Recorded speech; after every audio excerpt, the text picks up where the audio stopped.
Halo kultivator junior, selamat datang di dunia novel. Mari kita lanjutkan kultivasi Martial God Asura. Bab 6661 Kunci. Pada saat itu, kapal perang terapung milik penguasa klan Ling tidak hanya berhenti, tetapi juga menyembunyikan diri menggunakan teknik siluman. Tuan Ling berdiri di bagian paling depan dek, memegang sebuah kotak giok putih yang sangat indah di tangannya. Di dalam kotak giok putih itu terdapat sehelai daun yang terbentuk dari kekuatan sebuah formasi. Pemimpin klan Ling memandang daun itu dengan ekspresi bimbang. Sebelumnya, karena penasaran, dia menggunakan metode untuk mengamati ke arah Jie Tianran. Namun, dia menemukan bahwa Jie Tianran sebenarnya telah memasang formasi tersembunyi untuk menyembunyikan bagian langit berbintang itu. Daun formasi ini adalah harta karun klan Ling miliknya, yang memiliki kemampuan pengamatan yang sangat kuat dan mampu menembus formasi tersembunyi. Dia sangat ingin melihat apa yang ingin dilakukan Jie Tianran dengan mencari kedua tetua tingkat suci tersebut. Karena dia memiliki firasat samar bahwa ada sesuatu yang tidak beres. Namun justru pada saat-saat seperti inilah ia menjadi sangat bimbang. Karena tersembunyi, itu berarti Jie Tianran tidak ingin orang luar melihat apa yang sedang dia lakukan. Jika dia terus mengamati, hal itu akan dicurigai sebagai pelanggaran privasi. Jika itu orang lain, itu tidak akan menjadi masalah. Namun karena pihak lainnya adalah Jie Tianran, maka mengamati mereka menjadi semakin tidak pantas. Namun, pada saat itu, dia mulai mendengar kata-kata yang sebelumnya diucapkan oleh Ling Sheng'er, Ling Moer, dan Shuang Yu kepadanya. Tindakan Jie Tianran memang membuatnya waspada. Sialan, apa sih yang perlu dipikirkan sebegitu kerasnya? Aku setia kepada Istana Suci Tujuh Alam, bukan kepada Jie Tianran. Memikirkan hal itu, pemimpin klan Ling tidak lagi ragu-ragu, mengambil daun itu, dan dengan lembut menyeka matanya. Daya daun formasi tersebut langsung melemah secara signifikan. Pada saat yang sama, penguasa klan Ling membuka matanya lagi, dan tidak hanya dapat melintasi langit berbintang yang luas. Lokasi tepat Jie Tianran telah ditentukan, bahkan langit berbintang yang sebelumnya tak terlihat pun menjadi jernih, dan semuanya tampak jelas. Benar saja, Jie Tianran berdiri di depan jutaan pasukan yang dipimpin oleh dua tetua tingkat suci. Begitu melihat Jie Tianran, pasukan besar Istana Suci Tujuh Alam segera menghentikan pergerakan mereka dan memberi hormat kepadanya. Salam, Tuan Kepala Istana. Bahkan kedua tetua tingkat suci, Jie Qinghe dan Jie Senfu, buru-buru terbang keluar istana dan datang ke sisi Jie Tianran. Jika kalian tidak begitu lambat dalam mengekstrak kekuatan, yang mengakibatkan kekuatan zaman dewa yang belum diekstraksi memberi Chu Feng kekuatan untuk mengaktifkan formasi sungai surgawi, dan formasi sungai surgawi tidak akan diaktifkan dengan begitu lancar. Apakah Anda tahu kejahatan yang Anda lakukan? Jie Tianran bertanya dengan dingin. Tuan Kepala Istana, ketidakmampuan kamilah yang menyebabkan kami terlalu lambat dalam menyalurkan daya. Setelah mendengar hal ini, kedua tetua tingkat suci, Jie Qinghe dan Jie Senfu, segera berlutut di hadapan Jie Tianran dan mengakui kesalahan mereka. Jika sebelumnya mereka tidak tahu mengapa Jie Tianran secara khusus mencari mereka, sekarang mereka tahu bahwa Jie Tianran datang untuk menuntut penjelasan. Setiap formasi membutuhkan daya untuk diaktifkan. Kekuatan zaman para dewa memang merupakan daya penggerak dari susunan sungai surgawi, tetapi hanya bagian yang belum diekstraksi. Setelah diekstraksi, ia tidak akan lagi diaktifkan oleh formasi sungai surgawi. Sayangnya, kemampuan mereka terbatas, dan mereka hanya berhasil mengekstrak setengah dari kekuatan tersebut, meskipun bukan disengaja. kekuatan yang tidak dapat diekstraksi itu memang membantu Chu Feng mengaktifkan formasi sungai surgawi. Jie Qinghe, Jie Zhenfu. Untuk membantu kalian berdua meningkatkan kultivasi, aku tidak hanya menghabiskan sejumlah besar air suci kuno. Selain itu, hal ini telah mengurangi kekuatan yang saya peroleh di zaman para dewa. Seandainya bukan karena mengintegrasikan kekuatan itu ke dalam air suci kuno untuk secara paksa membantumu meningkatkan kultivasimu, saya pasti bisa unggul dan kami tidak akan begitu pasif dalam hal-hal yang berkaitan dengan zaman para dewa, dan kami juga tidak akan ditindas oleh Chu Feng. Namun kau telah gagal membantuku, dan kau telah gagal membantu Istana Suci Tujuh Alam. Kalian telah sangat mengecewakanku. Kemudian Jie Tianran menghela napas, tanpa kecewa dan sedih. Setelah mendengar itu, seluruh pasukan yang berjumlah puluhan juta orang menundukkan kepala, merasa malu. Tidak hanya tingkat kultivasi para tetua tingkat suci yang meningkat secara signifikan, tetapi tingkat kultivasi mereka juga meningkat secara dramatis, semua berkat Jie Tianran. Namun, mereka sebenarnya tidak bisa banyak membantu Jie Tianran. Namun, Jie Qinghe dan Jie Zhenfu mau tidak mau ingin mengutuk, kekuatan itu memang membantu mereka mencapai level yang tak terjangkau dalam waktu singkat. Namun, harga yang harus dibayar sangat tragis. Masa hidup mereka kurang dari 10 tahun. Jika mereka punya pilihan, mereka lebih memilih untuk tidak meningkatkan kemampuan berkultivasi mereka dan hidup lebih lama. Namun Jie Tianran baru memberitahu mereka tentang pengurangan masa hidup yang signifikan setelah acara tersebut berakhir, sehingga mereka tidak punya pilihan sama sekali. Namun, mereka tentu saja tidak berani menyuarakan ketidakpuasan mereka dan hanya bisa dengan rendah hati berkata, "Karena kemampuan saya terbatas, saya gagal memenuhi harapan Tuan Kepala Istana." Tidak apa-apa, tidak apa-apa.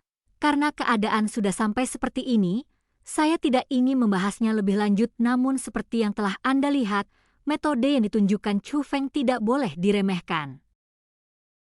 Jika ini terus berlanjut, kekuatan zaman para dewa kemungkinan besar akan jatuh ke tangannya. Pada saat itu, dia mungkin bisa mencapai alam dewa surgawi dan menjadi spiritualis roh dunia naga langit sekaligus. Setelah Xian Hai Yuer dari klan ikan laut abadi mencapai tingkat dewa surgawi, bahkan kau pun tak mampu menandinginya. Jika Chu Feng mencapai level dewa surgawi, aku khawatir bahkan aku pun tidak akan mampu menandinginya. Pada saat itu, bahkan barisan pertahanan Istana Suci Tujuh Alamku pun tidak mampu menghentikannya, dan dengan sifat kejam si binatang kecil Chu Feng itu, jangan bicara soal 10 tahun, kau mungkin akan mati tahun ini dan Istana Suci Tujuh Alamku akan mendatangkan malapetaka bagi semua makhluk hidup. Begitu Jie Tianran mengucapkan kata-kata ini, awalnya semua orang terkejut. Ini adalah pertama kalinya Jie Tianran secara langsung mengakui kekuatan dan bahaya Chu Feng. Namun setelah kejutan awal, muncul rasa takut yang berkepanjangan, bahkan Jie Tianran berkata demikian. Jika Chu Feng benar-benar memasuki alam dewa surgawi, bukankah Istana Suci Tujuh Alam mereka tidak akan mampu menandingi aliansi klan Chu? Apakah ini benar-benar akan mengakibatkan pertumpahan darah yang meluas? Tuan Kepala Istan, apa yang harus kita lakukan selanjutnya? Pada saat itu, Jie Zhenfu juga panik dan mau tak mau meminta solusi kepada Jie Tianran. Memang ada jalan keluar, dan Anda adalah kunci menuju jalan keluar tersebut. Setelah mendengar kata-kata Jie Tianran, wajah semua orang berseri-seri penuh kegembiraan. Mereka? Mungkinkah itu kunci solusinya? Suatu kehormatan besar. Ternyata Jie Tianran tidak datang untuk menghadapinya. Tujuannya adalah untuk memberi mereka kesempatan membawa kejayaan bagi leluhur mereka. Hal itu hanya membutuhkan beberapa pengorbanan darimu. Jie Tianran menambahkan. Tuan Kepala Istana, jika kita benar-benar bisa mengalahkan Chu Feng, kita akan dengan senang hati menghadapi bahaya apapun, bahkan jika itu berarti melewati api dan air. Jie Zhenfu dan Jie Qinghe segera mengutarakan pendapatnya. Kultivasi kami saat ini diberikan kepada kami oleh Tuan Kepala Istana, dan hidup kami telah lama menjadi miliknya. Tuan Kepala Istana, mohon berikan perintah Anda kepada kami. Sekalipun itu mengorbankan nyawa kami tidak akan pernah mundur. Segera setelah itu, suara jutaan pasukan dari Istana Suci Tujuh Alam bergema di seluruh langit berbintang. Jie Tianran mengangguk puas. Ya, aku sudah tahu sejak lama, tidak ada satupun pengecut di Istana Suci Tujuh Alamku. Mereka tidak akan ragu untuk mengorbankan nyawa mereka demi Istana Suciku. Jie Tianran menghela nafas. Namun, tak seorang pun memperhatikan kilatan jahat di matanya. Bab 6662 Persembahan Kurban. Berjuanglah untuk Istana Suci, berjuanglah untuk penguasa istana.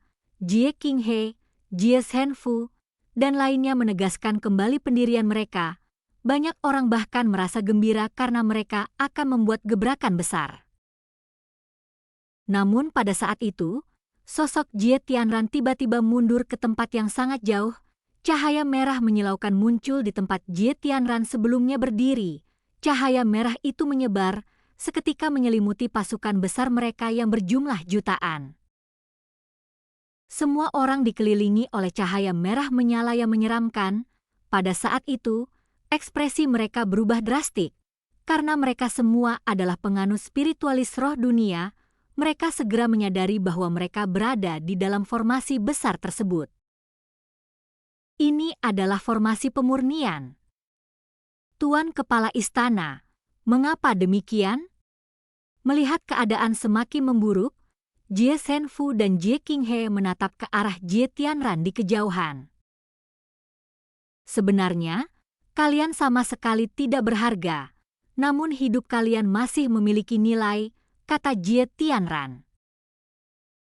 Mendengar hal itu, kedua tetua tingkat suci, serta banyak tetua lainnya yang hadir, terdiam kaku. Jika sebelumnya mereka mengira Jie Tianran menggunakan susunan pemurnian untuk menyelimuti mereka. Ini bisa berupa ujian, hukuman, atau sesuatu yang sama sekali berbeda. Pada titik ini, mereka dapat yakin bahwa Jie Tianran bermaksud untuk memurnikan mereka secara paksa. Tuan Istana, saya lebih memilih mati berjuang untuk Istana Suci Tujuh Alam daripada dibunuh oleh Anda. Sekalipun kami bersalah, kirimkan saja kami ke medan perang. Tuan Kepala Istana, tolong ampuni saya tidak takut mati. Saya hanya tidak ingin mati seperti ini. Sesaat kemudian, seruan permohonan belas kasihan bergema di seluruh ruangan. Sebagian orang takut mati, tetapi sebagian lainnya didorong oleh perasaan yang tulus.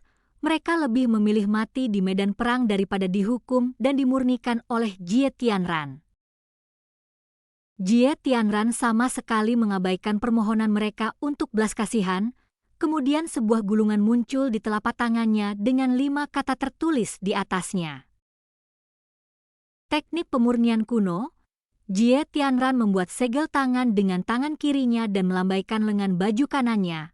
Baik formasi maupun gulungan tersebut mengalami perubahan. Dan terdengar teriakan yang bergema di seluruh ruangan.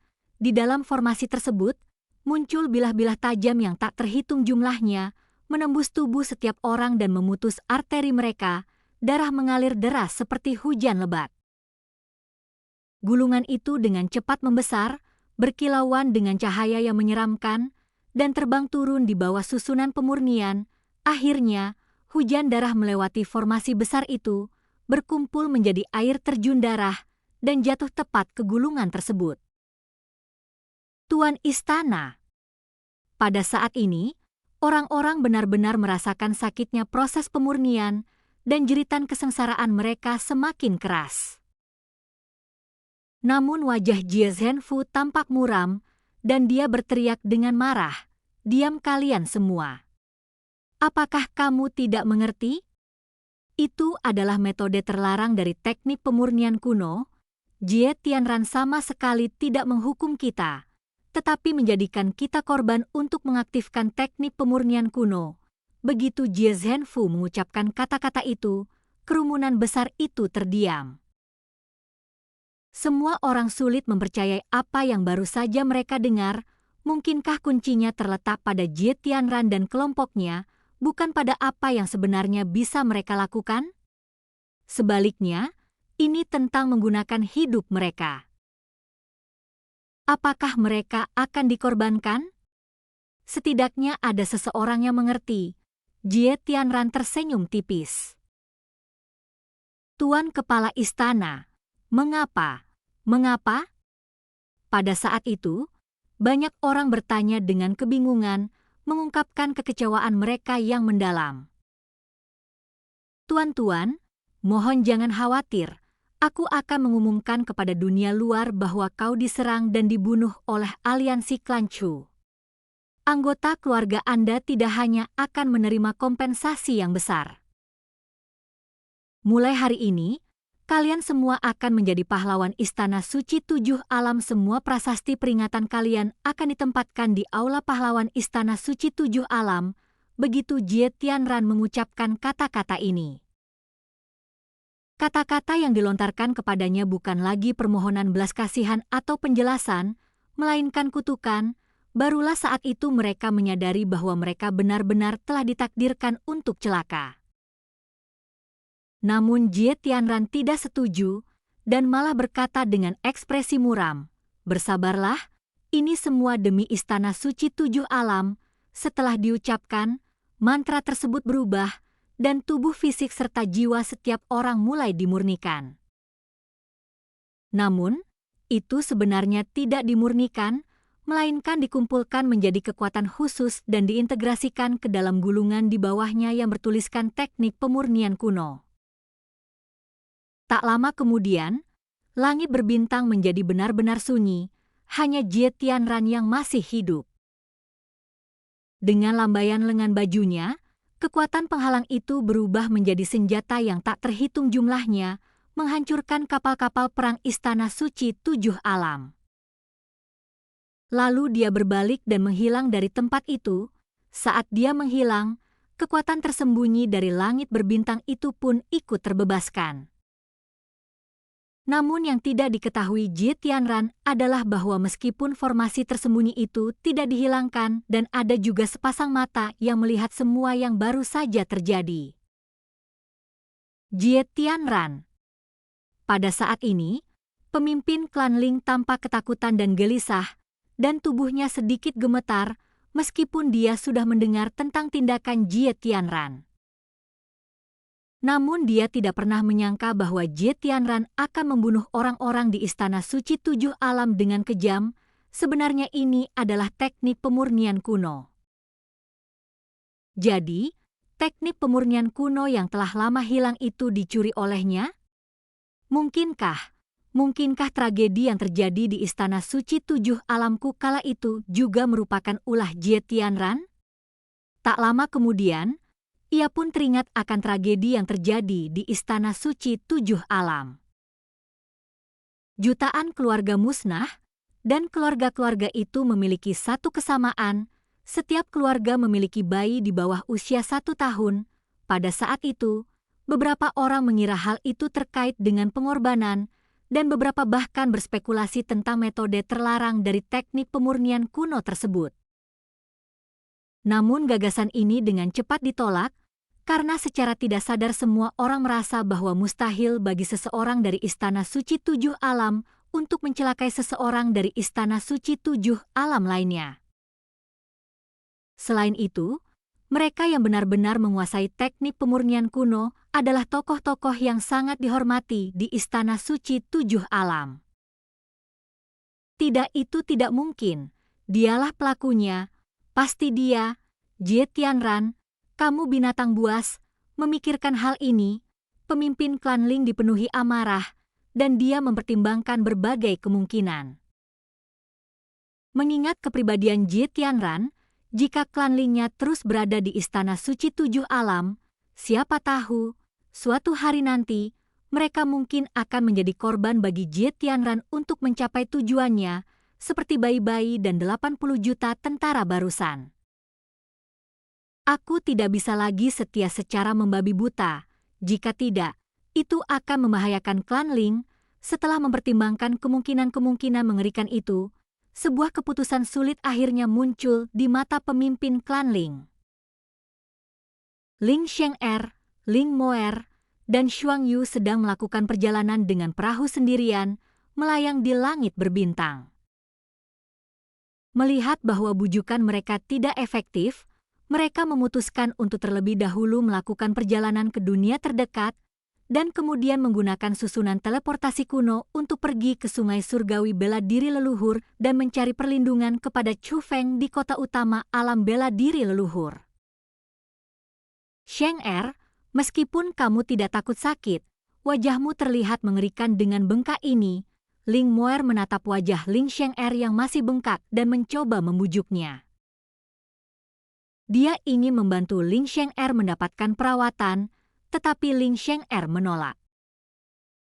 Tidak. Ling Sheng'er cemberut, tampak seperti anak kecil yang keras kepala. Sheng'er, kakek masih peduli pada kita. Kalau tidak, dia tidak hanya akan memberi kita sumber daya, tetapi juga hal-hal yang dapat menyelamatkan hidup kita. Namun, kakek juga memiliki pertimbangannya sendiri. Dia berbeda dari kita. Perasaannya terhadap Istana Suci Tujuh Alam terlalu dalam, kita masih perlu memahaminya. Ling Moer menasihati Ling Sheng'er.